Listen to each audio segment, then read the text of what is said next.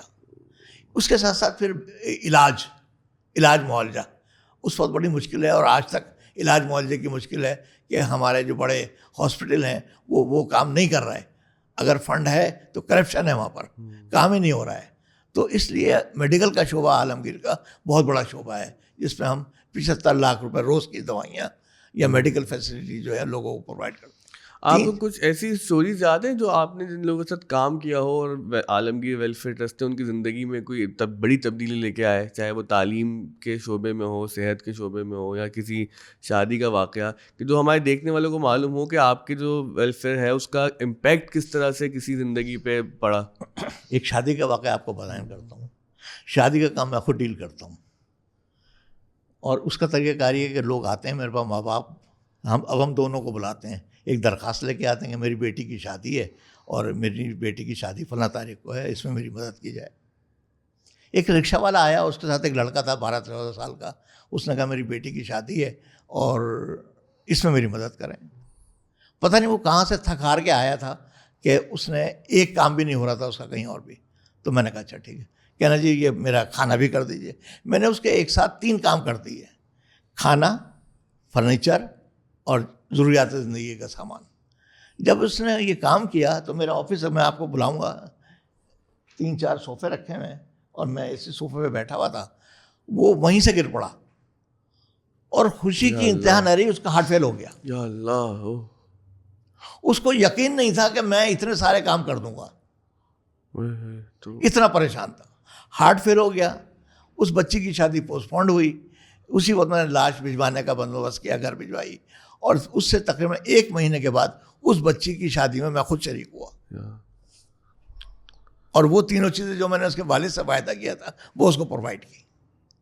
تو یہ خوشی کی انتہا تھی اس ضعیف شخص کی کہ اس نے کہا، یہ پتہ نہیں کہاں سے اس نے مجھے مختصر سا بتایا تھا، میں بہت جگہ گیا ہوں، میرا کام نہیں ہو رہا، آپ میری مدد کیجیے.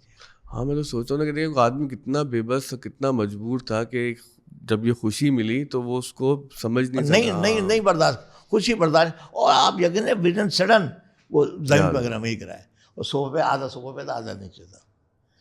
تو سر یہ تو معاشرے کی ناانصافی ہے، یہ تو آپ روزانہ دیکھتے ہیں، تو کیسا محسوس کرتے ہیں اندر سے کہ ایک طرف ظاہر ہے کہ دولت کے انبار لگے ہوئے ہیں، ایک طرف مفلوق الحال لوگوں کی پوری ایک دنیا آباد ہے پاکستان کے اندر، تو یہ تو اتنی ڈسپیرٹی ہے ہماری، بڑھتی جا رہی ہے. تو یہ تو معاشرے میں عدم توازن ہے. یہ کس طرح سے پھر ہم ایک بہتر سوسائٹی کی طرف کوئی سفر شروع کر سکتے ہیں؟ اس میں نجم صاحب بات یہ ہے، اگر آپ اپنے دل میں ایک تہیہ کر لیں کہ مجھے یہ کام کرنا ہے، معاشرہ جو ہے وہ آپ کو صحیح کام کرنے دے. اگر آپ مقابلہ کرنے بیٹھ جائیں کہ اچھا کتنے کام ہو رہے ہیں اور خراب کتنے کام ہو رہے ہیں، تو آپ چھوڑ کے بھاگ جائیں گے. لیکن اگر آپ نے دل و دماغ میں ٹھان لی کہ ہاں واقعی یہ چیز غلط ہے، وہ چیز صحیح ہے، مجھے غریبوں کا کام کرنا چاہیے، مجھے لوگوں کو تعلیم کا کام کرنا چاہیے، مجھے لوگوں کی دوائیوں کا کام کرنا چاہیے، تو آپ کام کریں گے. میں نے بھی یہی سوچ کے یہ سارے کام کیے. اپنا سفر آپ طے کرتے رہیں، اپنا سفر طے کریں آپ. کون کیا کر رہا ہے اس کو چھوڑ دیں.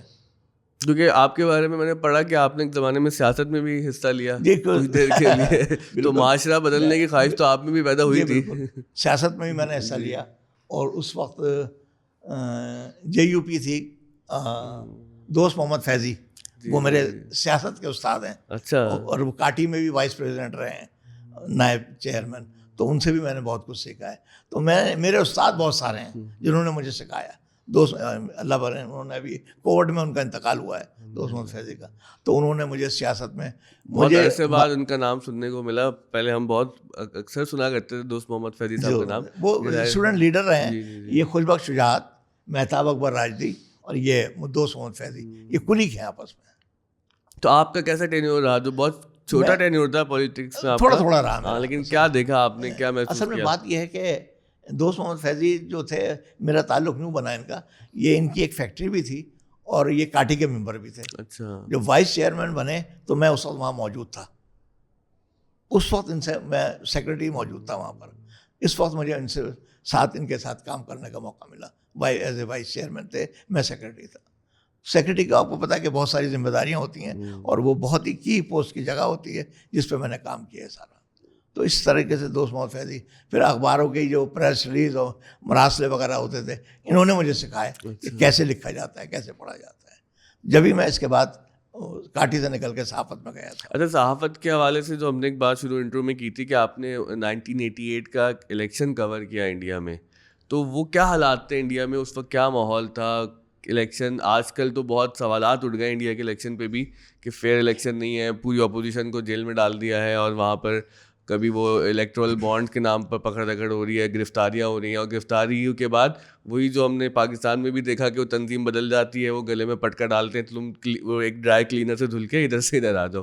تو 1988 میں کیا سچویشن تھی انڈیا کے الیکشن کی؟ ایسی آج کی صورتحال نہیں تھی, بقدر 50% بہتر تھا. بہتر تھا. عام سے الیکشن ہوتے تھے, کئی الیکشن دیکھے ہیں میں نے. راجیو گاندھی صاحب, راجیو گاندھی کا وہ 100 الیکشن ہو رہا تھا, دیکھے وہاں اتنا خون خرابہ نہیں تھا, نہ یہاں ہوتا تھا. 88 تک حالات بہتر تھے, اس کے بعد سے حالات بگڑتے چلے گئے. اب کوئی چیز پرسکون نہیں ہے, نہ الیکشن, نہ روزگار, نہ تجارت, نہ اور کوئی چیز. ہرڈلز, مسائل, مشکلات, چیزیں بڑھتی جا رہی. جتنی دنیا ترقی کر رہی ہے اتنی گراوٹ بھی ہو رہی ہے. کمپیوٹر نے آپ کو کہاں سے کہاں پہنچا دیا, لیکن اسی کمپیوٹر نے آپ کو اس زمین کی گہرائیوں پہ پہنچا دیا. آپ دیکھیں نا کتنی.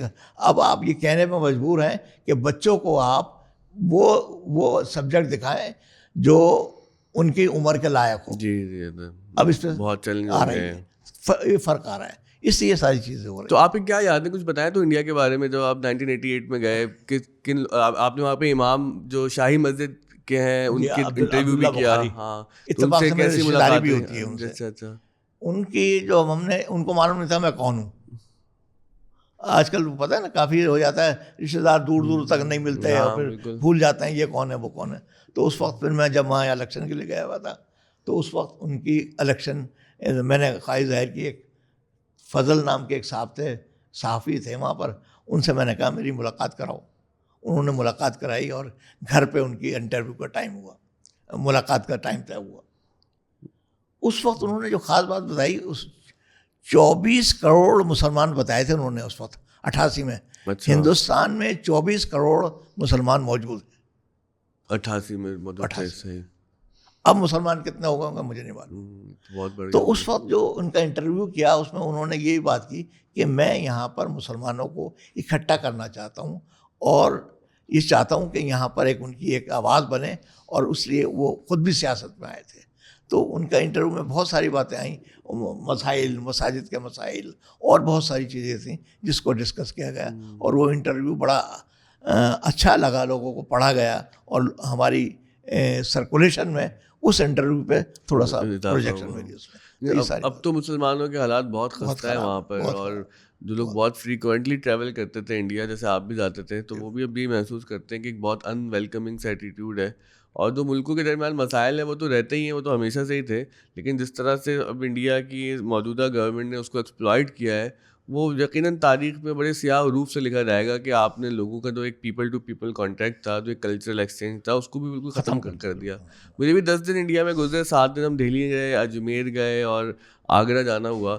تو ظاہر ہے کہ وہی زبان ہم بھی بولتے تھے, وہی زبان وہ بھی بولتے تھے, کچھ جگہ فرق بھی محسوس ہوا, لیکن بہت کچھ ایسا لگا کہ ہماری ایک مشترکہ مطلب ہسٹری ہے. مطلب غالب کا گھر دیکھنے کا مجھے شوق تھا, وہاں پہ حضرت نظام الدین اولیاء کی درگاہ دیکھی دہلی میں. ہاں, تو کبھی کبھی دل میں خیال آتا ہے کہ یار کہ یہ اگر حالات ملکوں میں اچھے ہوں تو تجارت بھی آپس میں کریں, لوگوں میں محبت میں اضافہ ہو, کچھ ثقافتی ایکسچینج ہو جس سے دونوں قومیں قریب آئیں. لیکن ظاہر ہے کہ سیاسی مفادات ایسے بیچ میں آ جاتے ہیں جو لوگوں کو قریب نہیں آنے دیتے. اس میں ایک بات میں جو اضافی کرنا چاہتا ہوں, اب آ جائیے آپ واپس ویلفیئر کی طرف. جی جی. عمر کا ایک حصہ ہوتا ہے کہ انسان کہتا ہے بھائی سب کچھ کر لیا, اب لوگوں کے لیے کام کرو.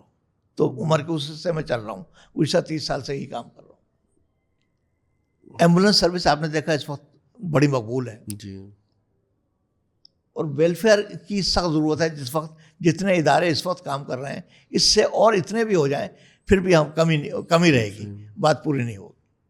ایمبولینس کی بات آپ سے کرتا ہوں. جی جی. ہمارے نوجوان اتنے لاعلم ہیں, اگر ایک ایمبولینس جا رہی ہے کسی زخمی کو اٹھانے کے لیے, کسی مردے کو اسپتال پہنچانے کے لیے, یا کسی اور ایسی تو اس کو روک کے کہتے ہیں پہلے یہ زخمی پڑا ہے اس کو اٹھا لو پہلے. اب آپ مجھے بتائیے وہ ایمبولینس جو آلریڈی کسی اسائنمنٹ پہ جا رہی ہے, اس کو آپ پریشر دے کر کے موب بنا کر کے کہیں کہ یہ ایمبولینس میں اس کو لے کے جاؤ. اچھا, ایسے واقعات ہوتے ہیں. ایسے واقعات یعنی کہ ایک ایمبولینس کسی مریض کو لے کے جا رہی ہے, اس کی بھی زندگی کرٹیکل سچویشن میں, تبھی وہ ایمبولینس. تو میں اس آپ کے انٹرویو کے حوالے سے چاہتا ہوں کہ لوگوں کو سمجھنا چاہیے, وہ آپ کے پاس اس وقت ذرائع ہیں, آپ اپنے پاس کھڑے ہو کر کر رہے ہیں, آپ کی ایمبولینس کے سینٹر اتنے نزدیک لگے کہ 15 منٹ پہ گاڑی آپ کے پاس پہنچ جائے گی. آپ اس چلتی ہوئی گاڑی کو روک رہے ہیں جو آلریڈی خدمت پہ جا رہی ہے, آپ اس سے کہہ رہے ہیں اٹھاؤ, حالانکہ اتنا مجمع کھڑا ہوا ہے, صرف سب کے پاس ٹیلی فون ہے, اس کی مووی بنا رہے ہیں. اگر وہ چاہیں تو ایک کال کر کے 5 منٹ کے اندر ایمبولینس آ جائے گی, اور اس مریض کو, اس زخمی کو فائدہ ہو جائے گا اور وہ اپنی جگہ پہنچ جائے گا. تو کاش ہمارے نوجوان اس بات کو سمجھیں کہ ایمبولینس جو سروس پہ جا رہی ہے اس کو نہ روکیں, آپ نئی ایمبولینس کا انتظام کر لیں. آپ کی جو ایمبولینس ڈرائیور سے بات ہوتی ہے تو ایک دیکھنے میں یہ آتا ہے کہ کچھ لوگ تو ظاہر ہے بہت اچھے ہوتے ہیں اس معاملے میں کہ ایمبولینس کی آواز سنتے ہی راستہ دینا شروع کر دیتے ہیں, لیکن کچھ لوگ میں نے کہا بہت ہی ڈھیٹ ہوتے ہیں, وہ آپ ایمبولینس چل رہی ہے کچھ بھی کریں جگہ نہیں دیتے. تو آپ کے جو ایمبولینس کے ڈرائیورز ہیں وہ کس قسم کی باتیں بتاتے ہیں آپ کو؟ میں بتاؤں, ایمبولینس کی 2-3 کیٹیگریاں ہیں ہماری. ایک کیٹیگری ہوتی ہے کہ آپ کی ایک فیکٹری ہے, آپ نے ایک ایمبولینس رکھی ہوئی ہے اپنی فیکٹری کے ملازمین کے لیے. ایک ہاسپٹل ہے, اس نے اپنے ہاسپٹل کے لیے 2 ایمبولینس رکھی ہوئی ہیں. باقاعدہ ایمبولینس کا کام کر رہے ہیں 2 ادارے, ایدھی اور چھیپا. ان کے پاس وہ سروس ہے کہ آپ ٹیلی فون کریں ان کی ایمبولینس آ جائے گی. عالمگیر کی ایمبولینس سروس اس کام کے لیے نہیں ہے, ہمارے اپنے مریضوں کے لیے ہے. وہ مریضوں کو شفٹ کرنا, جو ہمارے 15 ہاسپٹل ہیں ان میں مریض ہوتے ہیں, مریض کو کسی جگہ پہنچانا ہے, آن کال اویلیبل نہیں ہوتی ہے, یہ آن کال نہیں ہوتی. صحیح. آن کال جو ہے ایدھی اور چھپا ہے. جے ڈی سی کی بھی ہے غالباً, جے ڈی سی والے بھی کر رہے ہیں. جے ڈی سی والے بھی کر رہے ہیں, یہ 3 لوگ ہیں, یہ لوگ کر رہے ہیں. تو ایمبولینس کے لیے 3 لوگ موجود ہیں, اور ان کے اتنے سینٹر ہیں, اتنی ایمبولینس ہیں کہ اگر پراپر طریقے سے ان سے سروسز لی جائیں تو بہت ہیں. تو میری اس انٹرویو کے تھرو گزارش تھی لوگوں سے کہ جو ایمبولینسز اپنے خدمت پر جا رہی ہے اس کو خدا را جانے دیں, اور جو ایمبولینسیں موجود ہیں آپ کی ہیلپ کرنے کے لیے, زخمی کو اٹھانے کے لیے, اسپتال پہنچانے کے لیے, اس کو کال کریں, وہ کال پہ حاضر ہیں, اور اس کو وہ سروس حاصل کریں آپ اس کو. اچھا, ہم یہ جو پوڈ کاسٹ ہیں مئی میں پہلے ہفتے میں نشر کریں گے, تو اگلا مہینہ ہو جائے گا قربانی کا. تو آپ لوگ ایک بہت بڑا آپریشن قربانی کا ہوتا ہے, تو اس کو کیسے مینیج کرتے ہیں, کیسے بکنگز ہوتی ہیں, کیا ماحول ہوتا ہے اس وقت؟ جب بھائی آپ وہ سوال پوچھ رہے ہیں مجھ سے جو شاید میں جواب نہیں دے سکوں گا. میں وہ دیوانہ ہوں جو تقریباً 20-25 سال ہو گئے 3 دن گھر پہ قربانی نہیں دیکھی میں نے. سلاٹنگ کا کام میرے ذمہ ہے. فرض کیجیے گا آپ نے ہمارے یہاں 1 دن پہلے دن بک کرائی ہے, اور آپ نے کہا ہے صبح 10 بجے مجھے ایک گائے کا گوشت چاہیے، تو صبح 10 بجے گائے کا گوشت آپ کو پرووائڈ کرنا میرا کام ہے. اچھا وہ ڈاٹ پہنچے گا. بالکل. تو اس کو مینجمنٹ جو ہے اس کا وہ میرے ذمہ ہے. پھر اس کے پیچھے جو آپریشن بنانے والے ہیں وہ لوگ بیٹھے ہوئے ہیں، اس کے ساتھ وہ کسائی بیٹھے ہوئے ہیں جو ٹیموں پہ کام کر رہے ہوتے ہیں، پھر گوشت بنا رہے ہوتے ہیں، پھر ڈیلیوری والے لوگ ہیں جو ذبح شدہ گوشت وہاں تک پہنچا رہے ہیں جہاں سے آگے ڈیلیور ہوگا. تو یہ ہمارے یہاں 10-12 لوگ ہیں جو اس کو مینیج کرتے ہیں، اور باقی ہمارے جو ملازمین ہیں وہ اس کو سپورٹ کرتے ہیں. اور اس طریقے سے ہم تقریباً 3000 بکرے، تقریباً 350 سے لے کے 400 گائے، اچھا یہ ہم کرتے ہیں بہت ہر سال. بڑی تعداد ہے. تو اس کو مینیج کیسے کرتے ہیں؟ کتنی بڑی ٹیم ہوتی ہے آپ کی مینیج کرنے کے لیے؟ مینیج کرنے میں تقریباً اس میں ہمارے 250-300 لوگ کام کر رہے ہوتے ہیں. کیونکہ ہمارا چھوٹا سا تجربہ ہے، ہم جہاں پر یہ بغدادی مسجد ہے یہاں پر بھی ہر سال وہ ہوتی ہے قربانی. تو مجھے جو سب سے مشکل کام لگتا ہے وہ تو قصائیوں کو مینیج کرنا، کیونکہ وہ ایک وقت آتا ہے ایسا لگتا ہے کہ اب وہ بلیک میل کرنا شروع کر دیتے ہیں کہ ہم سے نہیں ہو رہا، وہ سامان چھوڑ دیا، لوگ کھڑے ہوئے ہیں گوشت کے لیے.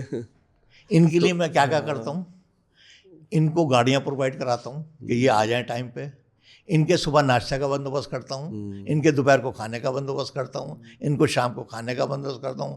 جو لوگ ہمیں قربانی کا گوشت دیتے ہیں وہ ان کو پرووائڈ کرتا ہوں. تو ناز برداری پوری ناز برداری ان کی ہوتی ہے، اور ان کو پیسے بھی سلاٹنگ کے معقول دیے جاتے ہیں. کیونکہ وہ بہت جو ہے چیلنج یہ وہ ہوتا ہے ٹوٹکا ہے جو میں استعمال کرتا ہوں اور 20 سال سے کر رہا ہوں، اور میری ٹیمیں ہیں جو یہ کام کر رہی ہوتی ہیں ساری. تو اگر کوئی بکنگ کرنا چاہے تو وہ آن لائن بھی ہو جاتی ہے؟ جی آن لائن بھی ہے، ٹیلی فون پہ بھی ہے، اور آ کے بھی ہو سکتی ہے. اور کوئی صدقہ دینا چاہے گوشت وہ بھی کر سکتے ہیں اور لے کے بھی جا سکتے ہیں، اور آپ ڈیلیوری بھی کر دیتے ہیں. اچھا ابھی آپ بتائے تھے پوڈ کاسٹ سے پہلے کہ آپ لوگ وہاں پہ ہنر مندی کے جو پروجیکٹ چلا رہے ہیں اس میں کسائی کا کام بھی سکھاتے ہیں، اور اس طرح کے بہت سارے ایسے پروگرام ہیں جو اسکل سکھاتے ہیں. چھوٹے وہ کیا اسکلز ہیں، وہ کیا پروگرامز ہیں؟ باورچی بنانا، ایک تو نا شیف PC کا شیف بنا دیا، وہ نہیں. جو آج کل اگر اس نے گھوٹا چلانا بھی آ گیا نا تو وہ بھی 1000 روپے روز کمائے گا. اچھا. اگر اس نے آفس بوائے بننا ہے، اس نے چپراسی بننا ہے، اس نے سلاٹر کا کام کرنا ہے، اس نے باورچی بننا ہے، اس نے درزی کا کام سیکھنا ہے، اس نے بجلی کا کام سیکھنا ہے، اس نے کیا کہتے ہیں پلمبر کا کام سیکھنا ہے. یہ چھوٹی چھوٹی چیزیں ہیں جو آدمی سیکھ کے، اگر وہ آج 500 روپے کا آدمی ہے تو 5000 روپے کا آدمی بن سکتا ہے. اور ہم نے وہ چھوٹی چھوٹی چیزوں کو کمپیئر کیا. جب آپ کمپیوٹر کی طرف آتے ہیں نا، کمپیوٹر کے بہت سارے کورسز ہیں. اگر وہ صرف کمپوزنگ سیکھ لے گا جی تو وہ اچھے پیسے کما سکتا ہے، اور زیادہ بڑے کورس کرے گا اور زیادہ پیسے کما سکتا ہے. تو ہم اس طرف جا رہے ہیں کہ لوگوں کو خود پیروں پر کھڑا کیا جائے، یہ بہت ضروری ہے. تاکہ ملک سے جو غربت ہے، آپ کس کس کو راشن بانٹیں گے، آپ کس کس بھوکے کو کھانا کھلائیں گے. اگر ایک بھوکے کو آپ نے کھانا کھلا دیا، بات ختم، صبح کو پھر کھانا ہے اس نے. تو اس کے لیے اس کو اگر ہنر دے دیا جائے نا تو کل آپ کے پاس مانگنے نہیں آئے گا، وہ اور ایک آدمی کو کھلا رہا ہوگا. تو ہماری کوشش یہ ہے ملک میں اور شہر میں ہنر کی فوقیت دی جائے. جب ہنر آگے بڑھیں گے، آپ نے دیکھا کئی اس وقت ہمارے پاس ادارے ہیں، میمن انسٹیٹیوٹ ہے کورنگی میں، عالمگیر انسٹیٹیوٹ ہے، اس کے علاوہ اور بہت سارے انسٹیٹیوٹ ہیں. میں دیکھا آپ لوگ اور اداروں کے ساتھ مل کے بھی کولیبریٹ کر رہے ہیں، میں نے مختلف نام پڑھے. جی جی تو یہ بڑا اچھا کر رہے ہیں کولیبریشن، کیونکہ اس میں نا لوگ تنقید کرتے ہیں، ظاہر تنقید کرنے والے تو ہر جگہ موجود ہوتے ہیں، کچھ میں جائز تنقید بھی ہوتی ہے کہ جو ہمارے چیریٹی کے ادارے ہیں یہ کولیبوریٹ نہیں کرتے، یہ مل کے ایک سینرجی کریٹ نہیں کرتے. تو آپ کو لگتا ہے کہ یہ آرگیومنٹ ویلڈ ہے؟ یہ بالکل ہونا چاہیے اس کا، لیکن مشکل ہے. یہ واحد شعبے ایسے ہیں کہ زیادہ ملتے نہیں، NGOز آپس میں نہیں ملتی، کیونکہ سب کے پروگرام الگ الگ ہیں. لیکن پروگرام میں کوئی ایک آدھ پروگرام تو ہوگا کہ میں نجم صاحب کے ساتھ مل کے کام کر لوں، عیدی کے ساتھ مل کے کام کر لوں، الخدمت کے ساتھ مل کے کام کر لوں. سب چیزوں میں اختلاف ہوگا، ایک آدھ چیز تو ہوگی نا، اس میں مل کے کام کر لیا جائے تاکہ لوگوں کو فیصلہ جاتا ہے. اور اس سے اتنا دیکھنے میں بھی اچھا لگتا ہے کہ کوئی اجارہ داری نہیں ہے، یہ کوئی ایک خدمت کا کام ہے جس میں ظاہر ہے کہ سب لوگ سیلف لیس ہو کر اپنی ذات سے بلند ہو کر یہ کر رہے ہیں. اچھا آپ لوگوں کو تو اتنے زیادہ پروجیکٹس ہیں، تو آپ کی جو ٹیمز ہیں ان کو پھر آپ نے کیسے ڈیوائڈ کیا؟ HR کا کوئی پروسیس ہے آپ کا ہائرنگ کا کہ کس طرح سے ڈپلوائے کرنا ہے؟ ٹرانسفر پوسٹنگ کے بھی مسئلے آتے ہی ہوں گے. جی بالکل، کیونکہ آج کل وہ ہم دیکھ رہے ہیں خبروں میں پاکستان میں بھی نا. اصل میں بہت سارے شعبوں میں کام کر کے آ رہا ہوں، تو میرے پاس تھوڑا تھوڑا تجربہ سب میں ہے. فنانس کا کام میں نہیں کرتا، فنانس کے لیے ہمارا ایک نوجوان ڈائریکٹر ہیں، وہ کام دیکھتے ہیں.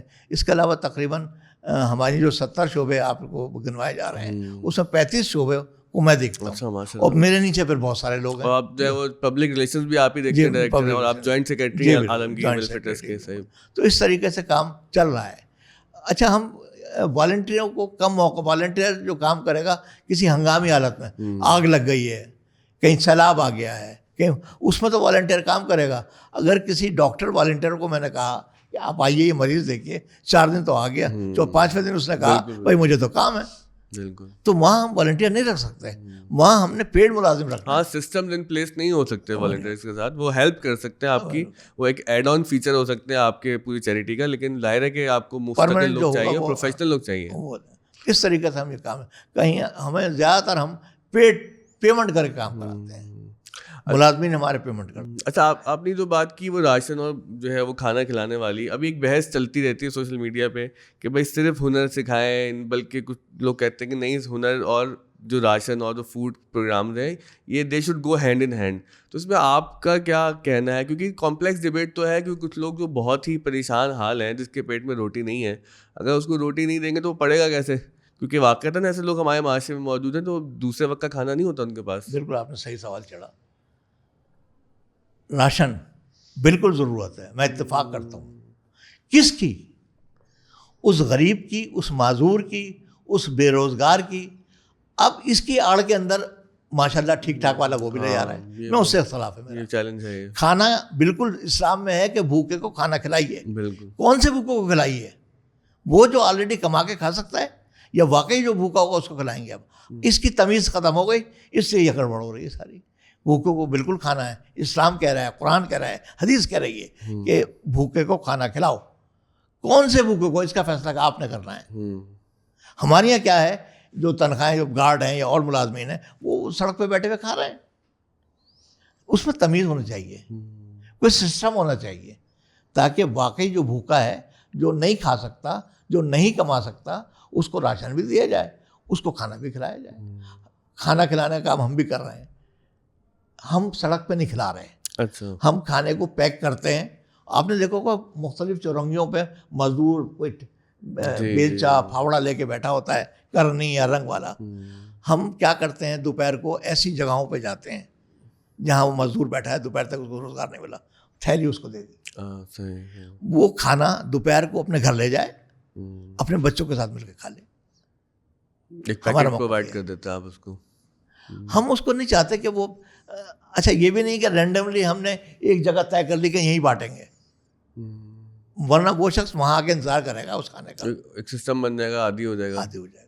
تو ہم کہیں بھی رینڈملی جاتے ہیں. اس شہر میں بہت سارے مقامات ہیں، سب پہ نہیں کر سکتے ہم، لیکن کہیں نہ کہیں ہماری گاڑی جاتی ہے، ان لوگوں میں بانٹ کے آتی ہے، یا ان غریب آبادیوں کو گھروں میں دے دیتے ہیں پیک کھانا، جس میں 2 سے 3 آدمی کھاتے ہیں. آپ کے یہ جو بہادر آباد پر جو عالمگیر ویلفیئر ٹرسٹ ہے، آپ کے ویلفیئر ٹرسٹ سے اکثر لوگوں کا پہلا تعارف ایسے ہوتا ہے کہ رات کے وقت بہت سے لوگ جمع ہو جاتے ہیں وہ دوائی لینے کے لیے صبح، اور چونکہ ہم لوگ وہاں چائے وغیرہ پینے کے لیے بیٹھے ہوتے ہیں جو عالمگیر ہوٹل ہے باہر، تو اکثر میں سوچتا تھا کہ یہ کون لوگ ہیں جو اتنی بڑی تعداد میں یہاں جمع ہو جاتے ہیں. تو پھر مجھے کسی نے بتایا کہ یہاں پر یہ صبح کوئی ڈسپینسری ہے جس پہ دوائی ملتی ہے. تو وہ کیا فری دوائی ملتی ہے، سبسڈائز ریٹ پہ ملتی ہے؟ وہ بہت بڑی تعداد ہوتی ہے جو لوگ رات سے وہاں پر جمع ہو جاتے ہیں. جی یہ بات آپ تقریباً اب سے 5 سال پہلے تک تھی یہ بات. اچھا. اس وقت یہ تھا کہ مریض زیادہ تھے، جی. سسٹم ہمارے پاس نہیں تھا. اب سسٹم یہ ہے کہ ہم نے پرچی صبح کو آتے ہی ٹوکن بانٹ دیتے ہیں. تقریباً ہم 700-800 مریض دیکھ لیتے ہیں. پہلے راؤنڈ میں 300 مریضوں کو پرچیاں بانٹتے ہیں، جس میں خواتین دور دور سے آتی ہیں ان کو. اچھا پہلے یہ ہوتا تھا کہ پرچی رات کے انتظار میں مل جاتی تھی، اب ہم پرچیاں ہی صبح بانٹتے ہیں. اچھا، وہ دیتے نہیں ہیں واپس؟ دیتے ہی نہیں دن میں، رات میں. پہلے لوگ یہ کرتے کہ رات کو جلدی آ گئے تو پرچی مل جاتی تھی. اب ڈسٹریبیوشن یہ صبح کرتے ہیں. اب پہلے کے مقابلے میں ہمارے سروسز بڑھ گئی ہیں. اب وہ صورتحال نہیں ہے لوگ راتوں کو، لیکن ابھی بھی کچھ لوگ ہیں جو اکا دکا آ جاتے ہیں بیٹھ جاؤ. لیکن سر اس میں دیکھیں نظر یہ آتا ہے کہ لوگ کتنا پریشان ہیں اس معاشرے میں. مجھے بتایا نا، خدا نہ خواستہ اللہ نہ کرے ہم پہ آپ پہ وقت آئے کہ ہمارے گھر کی عورتیں بچے ہم کسی دوائی کے لیے، کسی ڈاکٹر کے لیے رات سے کہیں جا کے بیٹھ رہے ہیں. تو یہ بتاتا ہے ہمارے معاشرے کی کہانی کہ لوگوں کی پریشانی کتنی زیادہ ہے اور کتنی زیادہ ایسی چیریٹیز کی ضرورت ہے کہ جو مزید اس شہر میں کام کریں. کیونکہ کراچی تو ریاستی سطح پہ تو یتیم ہے. ایمبولینس بھی NGO چلا رہی ہے, آپ چلا رہے ہیں, AD چلا رہے ہیں, JDC چلا رہے ہیں. تو یہ ایک بہت بڑا گیپ ہے جو مجھے لگتا نہیں ہے کہ کراچی کے اندر فل ہو پائے گا. ظاہر ہے کہ آپ لوگوں کی خدمات بہت زیادہ ہیں, لیکن تو اتنا مطلب ایک شہری کی حیثیت سے, ایک انسان کی حیثیت سے مجھے بڑی تکلیف ہوتی ہے مناظر دیکھ کر کہ اتنا کچھ کرنے کے باوجود بھی جو ہمارے مسائل ہیں وہ وہیں کے وہیں کھڑے نظر آتے ہیں. ایک بڑا مشہور سی کہاوت یا شعر ہے, صبر, قناعت اور برداشت. صبر, قناعت اور برداشت یہ ہیں خوشحالی کے اصول. واہ. یہ 3 چیزیں آپ انسان میں پیدا کر لیں. صبر کرے, جو اللہ نے دیا ہے اس پہ قناعت کرے, اور جو کچھ ہو رہا ہے برداشت کرے, آپ خوشحال رہیں گے. میں نے اپنے زمانے میں جو پبلک ریلیشن کو بھی کام کرتا ہوں, میں نے کچھ دنوں میں کمپین چلائی, بجلی بچائیے, پانی بچائیے, ٹریفک کے اصولوں کے قوانین کی پابندی کیجیے. اصل میں یہ وہ چیزیں ہیں کہ ہر آدمی متاثر تو ہے لیکن اس کی اہمیت کو نہیں سمجھ پا رہا. آپ موٹر سائیکل لے کے چل رہے ہیں, چلتے چلتے کوئی مل گیا, آپ وہیں بیچ میں کھڑے ہو گئے اور جناب اس سے باتیں کر رہے ہیں. گاڑی لے کے وہیں کھڑے ہو گئے. میں نے دیکھتا ہوں لوگ یہاں میڈیکل اسٹور پہ آتے ہیں, اسٹارٹ بائک چھوڑ دیتے ہیں دوائی لینے میں, نہیں, اور گاڑی بھی کھڑے کر رہے ہیں فٹ پاتھ سڑک کے پاس, اور وہ جو پیٹرول جل رہا ہے سمجھ نہیں آتا کہ کیوں اس کو جو ہے 5 منٹ چلنے دیا آپ نے. احساس دلانے والی ہیں. اگر ہم اپنی قوم کو, اپنے لوگوں کو, اپنے عوام کو احساس دلا دیں اور ان میں احساس پیدا ہو جائے, آپ یقین کریں دنیا بدلے. آپ یہ دیکھیے کہ یہاں پر ٹریفک کا قانون کیا حالت ہے, اور آپ سعودی عرب چلے جائیے, امریکہ چلے جائیے, آپ ہی ہوں گے نا وہاں ساری پابندی کر رہے ہیں. آپ ہمارے یہاں نہیں کر رہے ہیں. ہمارا قانون کمزور ہے, ہمارے یہاں امپلیمنٹیشن جو ہے وہ کمزور ہے. ہاں, انصاف کا نظام بہت کمزور ہے ہمارا, نافذ نہیں ہو پاتا. نہیں ہوتا, قانون ہے آپ کے پاس لیکن انصاف نہیں مل پاتا. اچھا دوست, آخری سوال. ایک تو یہ کنفیوژن ہے, اور آن اے لائٹر نوٹ میں پوچھ رہا ہوں کہ کچھ لوگ کنفیوز کرتے ہیں تو عالمگیر ہوٹل ہے وہ بھی آپ لوگ کا ہی ہے؟ نہیں, اصل میں ہوا یہ ہے کہ عالمگیر نام سے لوگوں نے بڑا فائدہ اٹھایا. سب سے مشہور چیز ہے ہماری عالمگیر مسجد. جی جی بالکل. اور پھر عالمگیر روڈ. بالکل. تو ایک چائے والا آیا, اس نے کہا عالمگیر ہوٹل. ہاں. ایک کھانے والا آیا, روٹی والا آیا, اس نے کہا عالمگیر شیرمال. جی. ایک برگر والا آیا, اس نے کہا عالمگیر برگر.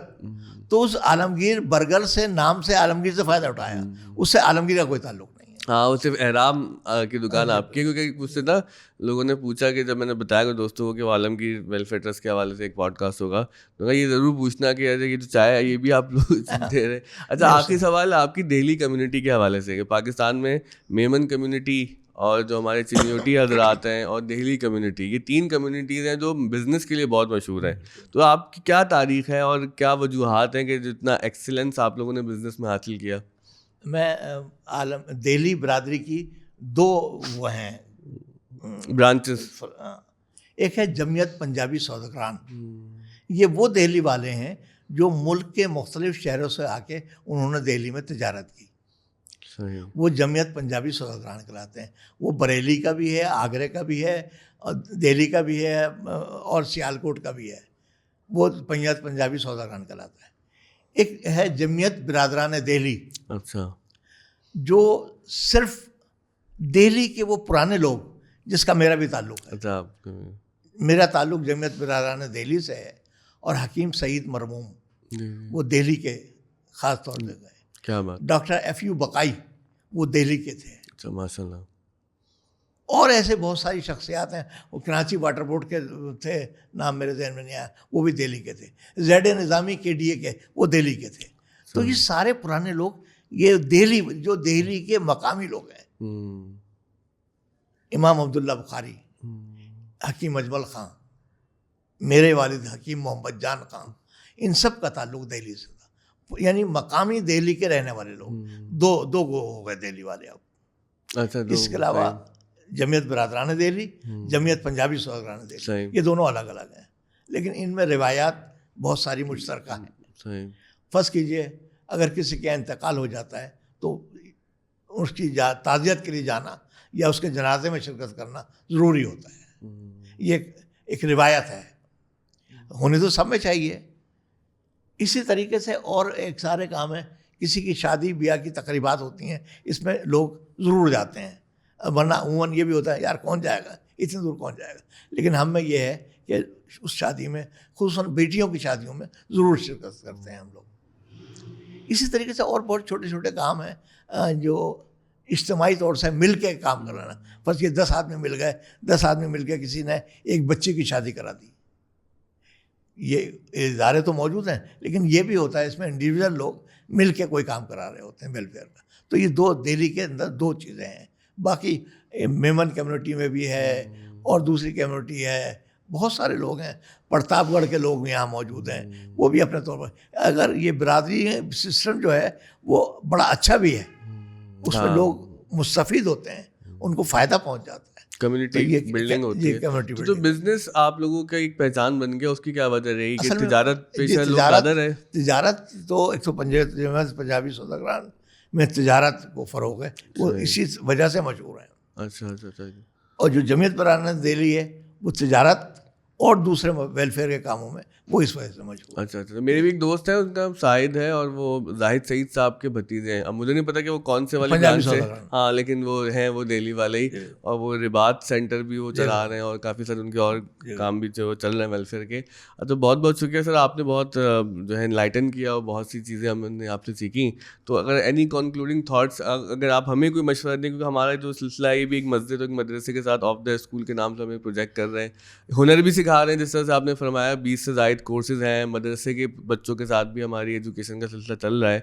تو کوئی اگر آپ ہمیں مشورہ دیں کہ ہم اپنے کام کو کس طرح سے بہتر کریں اور لوگوں کی فلاح میں مزید کس طرح سے ہم جو ہے حصہ لے سکتے ہیں. میں 2-3 چیزوں میں آپ سے گزارش کروں گا, اس کو ضرور ہائی لائٹ کریں. ایک تو جیسے میں نے آپ سے ایمبولینس کا ذکر کیا, اس کو تھوڑا سا بتائیں.